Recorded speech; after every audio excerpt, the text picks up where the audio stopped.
welcome to another episode of Muay Thai Saved Me. My name is Kru Neil, and if it's your first time tuning into the show, Muay Thai Saved Me is about bringing on different guests where Muay Thai has impacted their life in some way. And today, I have a good friend of mine, David Huerta, owner of Los Angeles Muay Thai, located in Montebello. That's right. But David, we've known each other for so long. We were just talking earlier, like, I think it goes back to 2004. Because I think you said you started your Muay Thai journey in 2003, correct? Right around 2003, yeah. So Wow. I think we were maybe competing on the same shows, 2004, 2005. Yeah. Damn near 20 years, man. Wow, Yeah, that's awesome. Time flies, doesn't it? David, for people that don't know you, could you tell a little story about who David is? Like, how did you come about Muay Thai? Why 2003? Why was that the starting point of your Muay Thai journey? You know, I've always been into martial arts as a kid. I did karate when I was, I would say, like 6th, 7th grade. Okay. I did that for a few months and I liked it, but it wasn't, in my experience, it wasn't like a real fight. So I felt like I was better than some of the guys, but then the way the scoring system worked, it's like, this is not realistic, you know? And I was a kid that, I grew up in apartments. We had a lot of neighbors, a lot of kids, both younger and older. And so, you know, part of growing up was fighting a lot. Okay. So I was like, I would do these competitions. I was like, well, if this was a real fight, I'd kick your ass, you know. But it's this point system. Yeah. So I didn't really stick around with it for too long. I ended up getting into boxing. Okay. Never like training boxing, but just. We were the house that always had all the fights, so there was something that I was really into. Okay. Just sports in general. And soon after I graduated from high school, I moved down the street from a Muay Thai gym. Okay. And my girlfriend, who's my wife now, my girlfriend at the time, she saw how into it I was. Okay. So she said, you know what? That's gonna be your birthday gift. I'm gonna give you. I'm gonna send you to the gym. You could try it out. First time I tried Muay Thai, I went to a Muay Thai gym. I fell in love with it. Wow. Yeah, You knew this was it. I knew it was it. So I had the martial arts, right? Like kind of like the karate in terms of like the kicks, and then you had the boxing. So it was a combination of two things that I already enjoyed. Yeah. But now it was what it felt like to me. It was real fighting, and I was into Pride FC back in the days. I missed the Pride. Yeah, they were so good. Yeah, so Pride in the UFC, but especially Pride at that time. I would remember seeing Vanderlei Silva, who in my mind was a Muay Thai, Muay Thai king because he was kicking everyone's ass with using Muay Thai. I later found out that it was a different type of Muay Thai, but that's what I saw. And then looking at movies like Kickboxer or Bloodsport, you always it was the Muay Thai influence was in those movies. So I love it. I was like, man, I'm finally gonna get a chance to do this. You know, I love that. Yeah, I love that. And so. That was like what got you hooked, right? That first month, you're like, oh man. Yeah. Fast forward, you've been an amateur fighter. You're a pro fighter. You've done a lot of accolades. Can you kind of give a little history on like, how many fights have you had? Any titles that you've won? Because I know you had a big one. You did the oh man, I keep forgetting the IFMA. Yeah, the IFMA. There we go. Yeah. So total fights I probably have had about 50. Okay. About 50. I had a lot of amateur fights. The thing about the IFMA tournament, so for those people that don't know, the IFMA organization is the closest thing that we have to the Olympics. You have 100 plus countries that participate. You have the best athletes in that country that go out and represent the country. And I was a part of the IFMA team in 2017. Wow. I had been training 2017. I had been training for about 14, 15 years at that time. And it was such a great experience. So before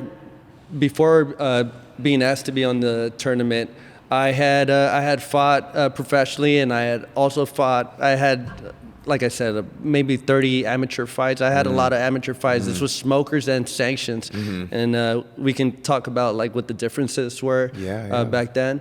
But during that time, I was always I was competing, but I wasn't giving it my all the way I now know that I should have been. So taking breaks in between fights, drinking, going out partying, doing things, you know. And so it's not until I got really focused that I noticed how my career changed.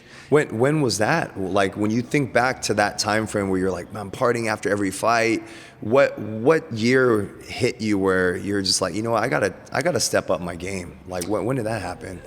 Okay, so when I was doing smokers, I was still. So smokers, for those of people that don't know, it was like the entry level into competitions, and then smokers were held at gyms.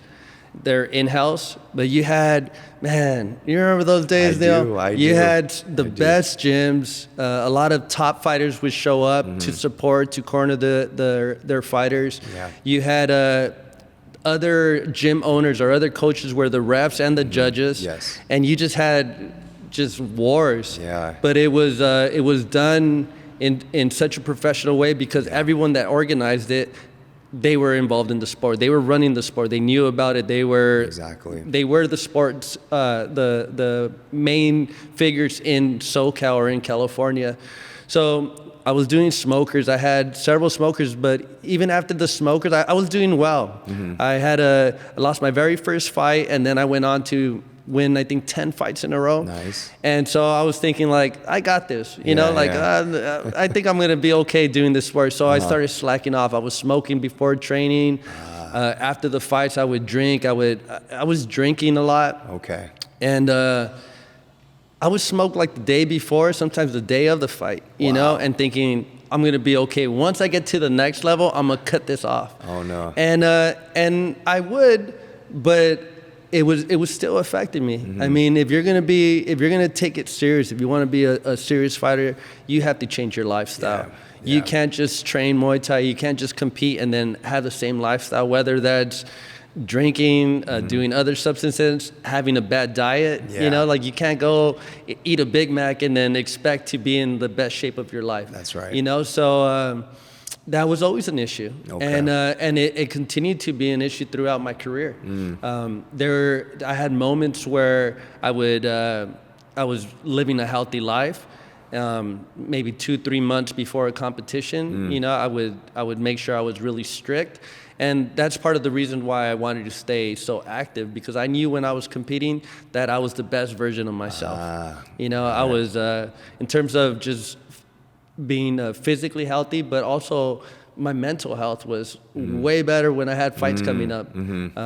And spiritually also, like I knew that if I was being like, I would try to do everything by the book. Just be the best person that I can be.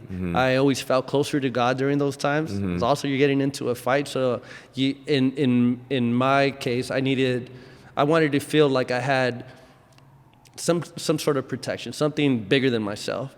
You know, so whenever I had fights coming up, I was the best version of myself, and I felt like that's what I needed to do in order to be victorious.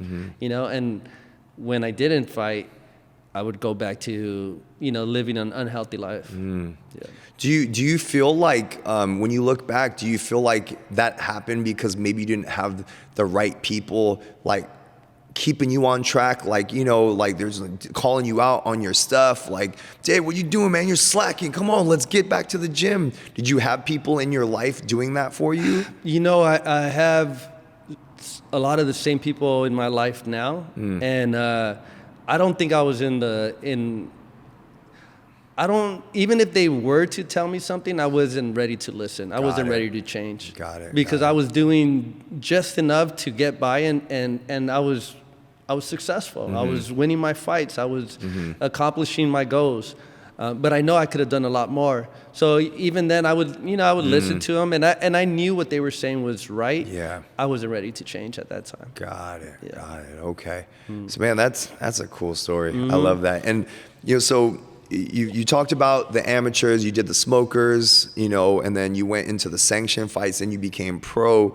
Do you have any titles that you want to like share? So during the amateurs, regionals, regionals, state titles, national titles. I have some international titles. I was the gold medal for the Pan Ams in the IFMA 2017. Nice.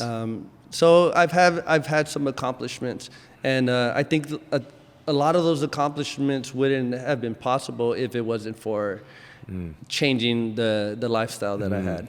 You know, and I've had a great team.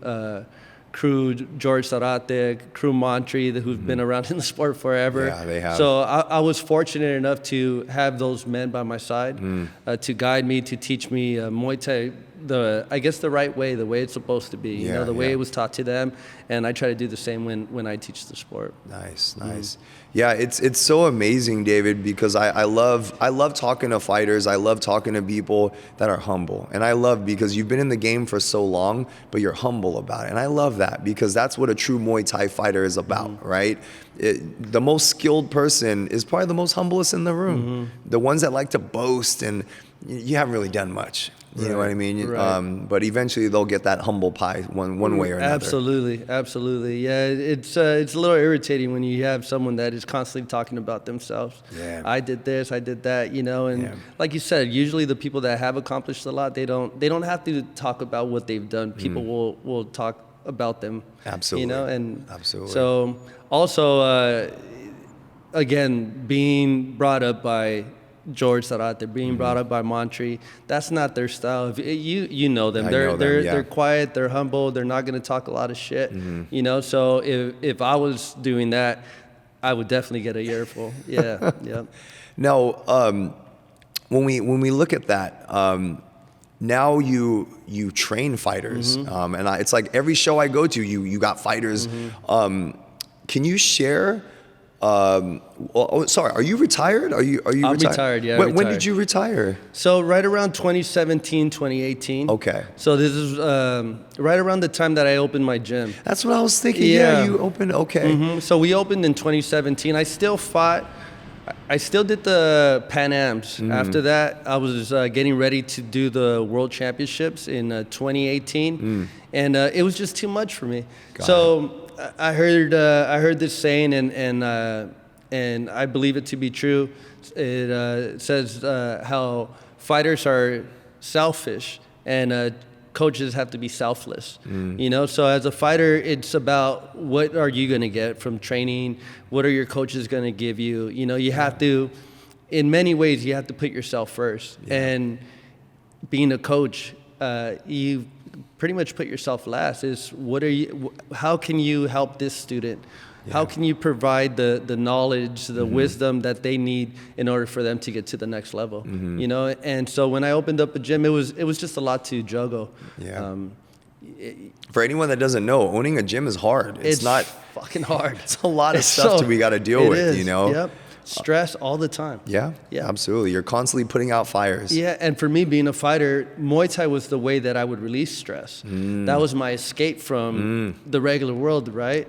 And so now it becomes my business. It becomes what is stressing me out. Yeah. You know, I'm there all the damn time. Yeah. And so to have to teach classes, train fighters, worry about bills, worry about keeping the lights on. Yeah. So it was just too much stress. It was, and I was trying to do it, and like I said, I did it, but it was a little too much for me. Yeah. The way I was training was I would train with my classes. You know, I was preparing for fights like that. And if you want to do it at a high level, that's just not the way to do it. Yeah. And then I had an injury too. What happened? I broke my leg. My fib and my tib. Yeah, I Anderson Silva did. You know, just snapped. Yeah. So I was thinking about training or competing again, and I must have had like a hairline fracture or something beforehand. Okay. Did it in sparring. All these fights never broke. Never broke that. Man. And sure enough, during sparring, kicked the knee. When I stepped on it, just snapped. And jeez. Yep. And that was I think my wake up call. You know what? You should just stick to coaching. Okay. But I love being a coach. I love being a trainer. And with fighting, there's there's a ceiling.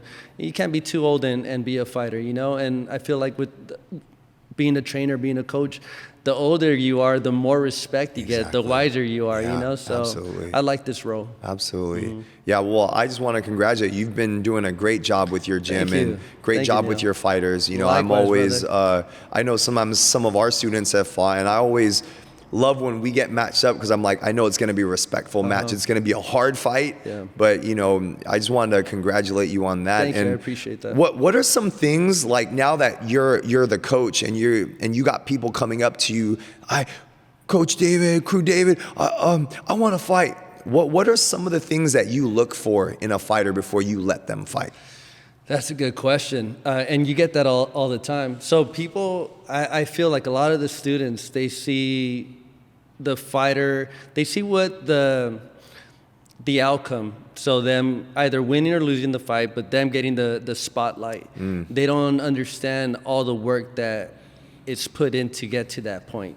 You know, so the first thing that I ask is, are you sure you want to fight? You know, because I know how difficult it's going to be for a student to get to that level if they're training under us. And I want to see consistency. I want to make sure that the students showing up to the gym. If you're not going to be at the gym, how am I going to build you up? Exactly. You know, you need to do your part as a student, just showing up. And then from there, I mean, there are requirements. I want to make sure that the student is running. If they need to lose weight, since there are weight classes in this sport, right? If you need to lose weight, I want to see that there's progress. And that they're coachable, meaning they're going to trust in their trainer and they're going to listen to what the trainer has to tell them. I feel like our job as a trainer is to be their guide, use our experience, our knowledge to get them prepared for what a competition is going to be. And their job as students is to do their best to follow our guide, follow our instructions, you know, and if we can both do that, then I feel like we'll have a successful experience, but that's not always the case. I see. And I wanted to ask you this too, David. So the PKBs, point kickboxing, point Muay Thai, what are your thoughts on that? All right. So I have mixed emotions when it comes to that. Okay. So I think for entry levels, students, athletes, fighters, I think it's okay if you're going to have one or two PKBs to kind of get your feet wet. I don't like the fact that there's people with 7, 8, 9, 10 PKBs. At that point, why aren't you doing sanctioned fights? Right. Why aren't you fighting in the ring, you know, and really testing yourself? Absolutely. So I don't agree with that. I also think it's a little dangerous since they're not fighting in a ring. You know, I've been to events where people are like falling into the tables, into the rails, and I've heard people getting knocked out in these point sparring things. I mean, I'm like, what? One of our boys knocked someone out cold, you know, and you know, I was asked not to share the video, and I agree. I don't want to get anyone in trouble. I just don't know if the people that are the officials, referee, judges, if they're experienced enough to be doing that. And I feel when you have two fighters, it's hard to control them. So you have to really know what to look for, and also what the hell's going on. You know, if you're not experienced, I don't think you should be handling fighters like that. Absolutely. You know, but for kids, I think it's great. Having PKBs, I think, is a great thing for kids, since there aren't a lot of fights where they have. And when I say kids, I'm talking about 7 to 10, 11, 12 years old. You know. I would include some teenagers in there as well. But I think that's a good thing for them so that they can gain experience. They could also do tournaments and things like that. But for adults, if you're doing any more than 3 PKBs, I just don't agree with it. I think you're. I like that. I like that mindset because me personally, I don't take any people to PKBs. I did it a long time ago. I brought 2 fighters. Both had fought in actual fights before, but I was like, this will be a cool tune-up fight for them before they fight in their real fight. And I remember my experience with it was my first guy, we're hearing the rules meeting, 60%. So my guy's like, okay, 60%. He starts off 60, but the opposing fighter was from the home gym, and he came hard. So he got the best of him in the clinch. My guy was like kneeing him. He tried to duck out. Instead of getting a knee to the body, got a knee to the face, and then we got told off for that, and we're like, settle down. So the ref was not doing a very good job either. Long story short, it kept happening. It kept escalating. The ref stopped the fight and awarded the other guy the victor. And we were just like, what? So my second guy came up. He's like, all right, I see if I hit too hard, I'm gonna get disqualified. So he kept it super technical. His opponent was hitting him hard. He kept to me, if it was a real fight, my guy won specifically on points, right? Just super technical. They gave it to the other guy.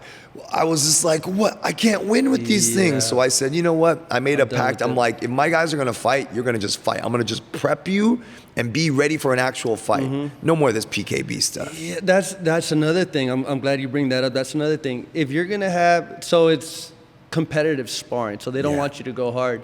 If you don't want the fighters to go hard, there shouldn't be winners. Right. It should be an exhibition. Right. Raise both of their hands. It's a draw. As soon as there's a winner, as soon as it's a competition, it's only a matter of time for the fighters to start to go hard. Absolutely. And you also have to be fair. If you're going to warn one fighter, you have to warn the other fighter. Yeah. You know, and if the PKBs were exhibitions, I think it would make a little more sense. But they're making them out to be fights. I hear there's titles there now too. Yeah. So Big Troy, one of the promoters for Cali, was complaining. Well, not complaining, but venting to me about how this is ridiculous. Like, there's PKB titles. What is going on? Like. So I totally see his point of view on that. I agree. I'm kind of like, guys, like, the whole point is to earn a title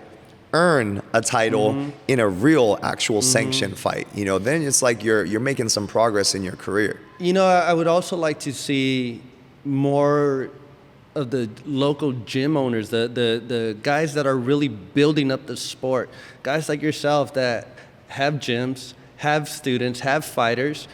I would like to see us being able to put on smokers like it used to be back in the days, because we're really the ones who are, you know, pushing the sport to the next level.